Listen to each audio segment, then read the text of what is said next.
दोस्तों हमारे भारत के हॉन्टेड प्लेसेस की जब बात होती है तो उसमें भानगढ़ किले का नाम सबसे ऊपर आता है।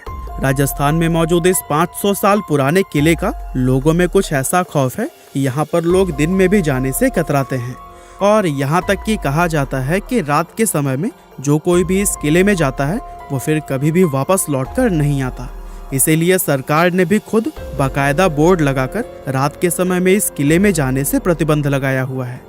और दोस्तों खौफ का आलम तो यह है कि रिजर्व्ड एरिया घोषित किए जाने के बावजूद भी भारतीय पुरातत्व विभाग ने डर की वजह से आज तक यहाँ पर अपना ऑफिस नहीं बनाया है।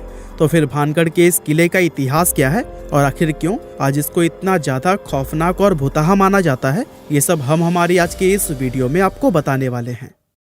दोस्तों भानगढ़ के इस किले का निर्माण आमेर के शासक राजा भगवान दास ने सन 1573 में अपने छोटे बेटे माधो सिंह के लिए करवाया था।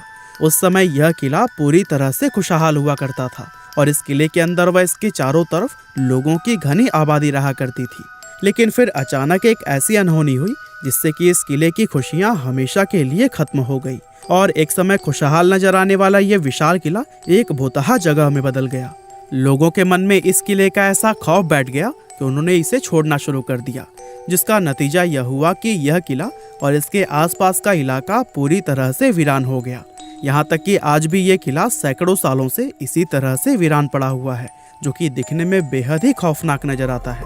इसके बारे में लोग यह बताते हैं कि किले से लोगों के चीखने, चिल्लाने, रोने और घुंघरुओं की रहस्यमयी आवाजें आती हैं। साथ ही बहुत से लोग यह भी दावा करते हैं कि जो कोई भी इस किले में रात के समय गया है वो फिर कभी भी वापस लौटकर नहीं आया है। और यही वजह है कि दिन में भी बहुत कम लोग ही इस किले के अंदर जाने की हिम्मत कर पाते हैं।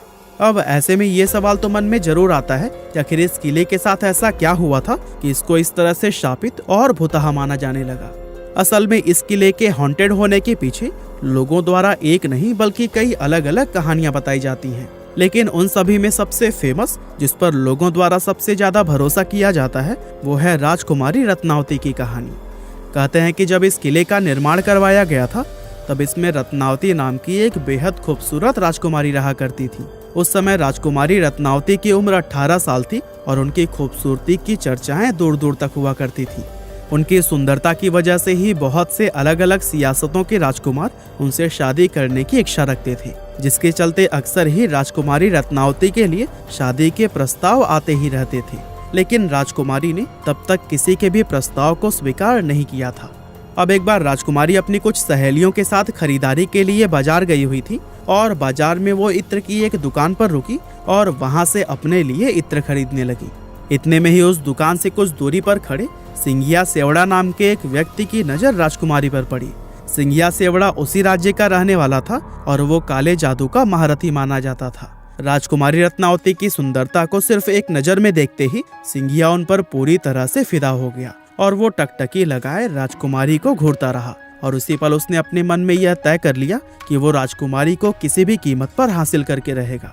अब चूंकि वो तंत्र मंत्र और काला जादू जानता था, इसीलिए उसने राजकुमारी के पसंद किए हुए इत्र की बोतलों में से एक बोतल चुपके से उठाई और उस बोतल पर कुछ तंत्र मंत्र करके उसे धीरे से वापस उसी जगह पर रख दिया।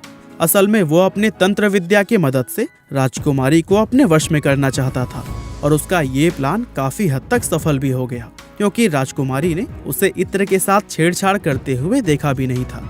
और फिर राजकुमारी इत्र की शीशी लेकर अपने किले की तरफ वापस जाने लगी।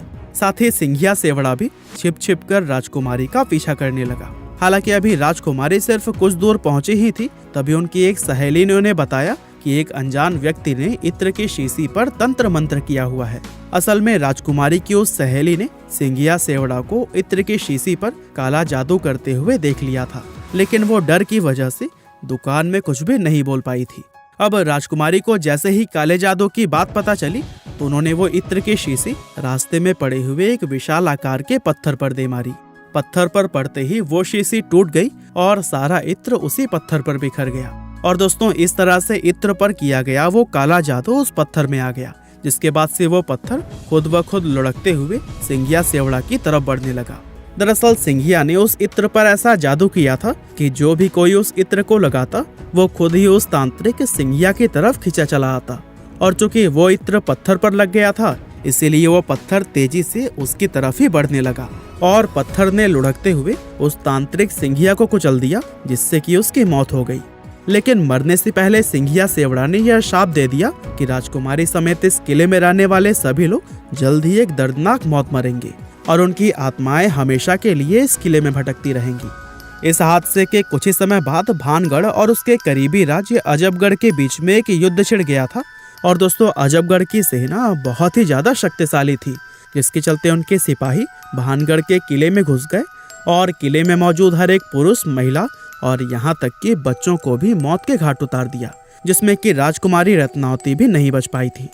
और दोस्तों, कहते हैं कि इस खतरनाक कत्लेआम के बाद से ही यह किला शापित हो गया था और उस नरसंहार में मारे गए मासूम लोगों की आत्माएं किले के अंदर ही भटकने लगी थी।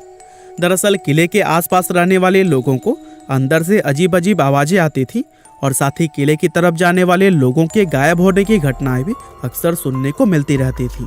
और दोस्तों, इन सभी चीजों के चलते ही किले के आसपास रहने वाले लोगों ने भी अपनी बस्तियां छोड़कर दूसरी जगह पर रहना शुरू कर दिया और देखते ही देखते यह किला और इसके आसपास का इलाका पूरी तरह से वीरान हो गया। इसके अलावा दोस्तों, इस किले के भुतहा होने के पीछे एक और कहानी यह भी बताई जाती है कि जिस समय यह किला बनाया जा रहा था, तब इस किले की जमीन के पास ही बाबा बालकनाथ नाम के एक साधु रहा करते थे। और बाबा को जब इस किले के बनने की खबर मिली तो उन्होंने राजा भगवान दास के पास यह संदेश भिजवाया कि वे अपने किले को इतना ऊंचा न बनवाएं कि उसकी परछाई मेरी कुटिया तक पहुंच जाए। अब राजा भगवान दास ने बाबा की उस बात को गंभीरता से नहीं लिया और जब यह किला बनकर तैयार हुआ तो इसकी परछाई बाबा बालकनाथ की कुटिया तक पहुंच गई। और दोस्तों, उस परछाई को देखकर बाबा क्रोधित हो गए और गुस्से में उन्होंने श्राप दिया कि भानगढ़ पूरी तरह से तबाह हो जाएगा। और दोस्तों, बहुत से लोग आज यह भी मानते हैं कि भानगढ़ किले की यह हालत बाबा बालकनाथ के उसी श्राप की वजह से ही हुई है। इसके अलावा एक कहानी तो यह भी बताई जाती है कि भानगढ़ में एक युद्ध हुआ था, जिसमें कि भानगढ़ के सिपाही पूरी तरह से हार गए थे, लेकिन भानगढ़ के राजा और उनके परिवार के दूसरे लोग अपनी जान बचाकर वहां से भागने में कामयाब रहे। अब चूंकि उन लोगों ने किले के अंदर अपना काफी सारा खजाना छिपाया हुआ था, इसीलिए दुश्मनों से उस खजाने को बचाने के लिए एक झूठ फैलाया गया कि यह किला पूरी तरह से शापित है और अगर कोई व्यक्ति इस किले में जाएगा तो उसकी तुरंत ही मौत हो जाएगी। और दोस्तों, इस तरह से खजाने को बचाने के लिए फैलाई गई यह अफवाह लोगों ने सच मान ली और भानगढ़ का यह किला हमेशा के लिए हॉन्टेड समझा जाने लगा। वैसे वजह चाहे जो भी रही हो, लेकिन इतना जरूर है कि इस किले को भुतहा बनाने में हमारी सरकार का भी काफी हाथ रहा है। दरअसल कानून में भूत, प्रेत, पिशाच और बुरी आत्मा जैसे किसी भी चीज को कोई जगह या फिर मान्यता नहीं दी गई है और आज तक किसी भी कोर्ट ने अपना कोई भी फैसला भूत प्रेत को ध्यान में रखकर नहीं सुनाया है। इसके बावजूद भी सरकार द्वारा किले के बाहर बोर्ड लगाकर उस पर लिखना कि रात में इस किले में जाना मना है और भारतीय पुरातत्व विभाग का यहाँ पर अपना ऑफिस न बनाना, ये सभी चीजें कहीं ना कहीं इस बात की तरफ इशारा करती हैं कि हमारी सरकार भी भूत प्रेत में विश्वास रखती है। और दोस्तों, सोचिए, जब सरकार की तरफ से ही ऐसे कदम उठाए जाएंगे तो फिर जाहिर सी बात है कि आम लोग तो इस किले को सच में ही शापित समझेंगे। वैसे आपको क्या लगता है, ये किला सच में भुतहा है या नहीं? और क्या आप लोग भूत प्रेत आदि में विश्वास रखते हैं? हमें कमेंट करके जरूर बताइएगा। आपका बहुमूल्य समय देने के लिए बहुत बहुत धन्यवाद।